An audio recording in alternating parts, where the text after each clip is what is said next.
Good day, ma'am, sir. My name is Telma T. Abubo. I am 33 years old. I am happily married with one child. My highest educational attainment is college graduate. I finished Bachelor of Science in Business Administration.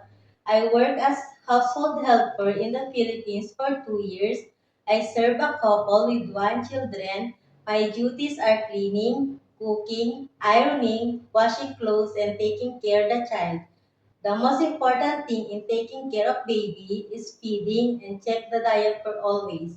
Secondly, the most important thing in taking care of baby is to feed on time and monitor and secure when they are playing. I can sing nursery rhymes like one little, two little, three little Indians. My special skills are I am computer literate and cooking food, but it is Filipino food. The advantage of my future employer, if they will hire me, I am trustworthy, easy to learn, and hardworking. I will respect and obey you as my employer. Thank you, ma'am and sir.